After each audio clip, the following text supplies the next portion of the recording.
সংস্কারের দাবিতে সরব স্থানীয়রা। এরই মধ্যে নিউজ 18 বাংলার খবরের জেরে ডেবরার পিকনিক স্পটের হাল ফেরাতে তৎপর হলো প্রশাসন।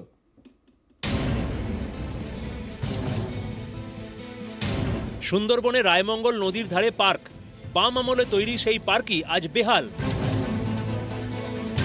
সংস্কারের অভাবে পার্ক যেন ধ্বংসস্তূপ, ভাঙা কংক্রিটের পাঁচিল, ভাঙা স্লিপ। হিঙ্গলগঞ্জের দুলদুলি ফেরিঘাট, তার কাছেই এই পার্ক। একসময় নদী পারাপারে দেরি হলে এই পার্কে সময় কাটাতেন অনেকেই, শিশুদের কাছেও ছিল আকর্ষণের কেন্দ্রবিন্দু। কিন্তু সেই পার্কই চেহারা নিয়েছে ধ্বংসস্তূপের।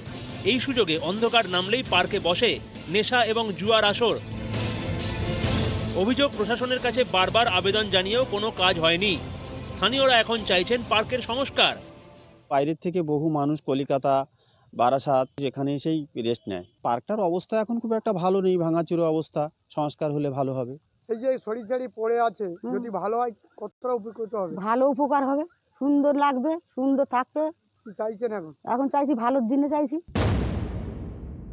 আমি এখন নতুন প্রধানে এসেছি, আমি উদ্যম কর্তাকে বলবো যাতে ওটা তাড়াতাড়ি সংশোধন করা যায়। পশ্চিম মেদিনীপুরের ডেবরার তিলাপাটনা পিকনিক স্পট, এর বেহাল ছবি দেখায় নিউজ 18 বাংলা। এরপর হাল ফেরাতে উদ্যোগী হন স্থানীয়রা, তাঁরাই পিকনিক স্পট পরিষ্কারে হাত লাগান। এদিন সেই খবর ফের দেখানো হয় নিউজ 18 বাংলায়। খবরের জেরে অবশেষে তৎপর হলো প্রশাসন।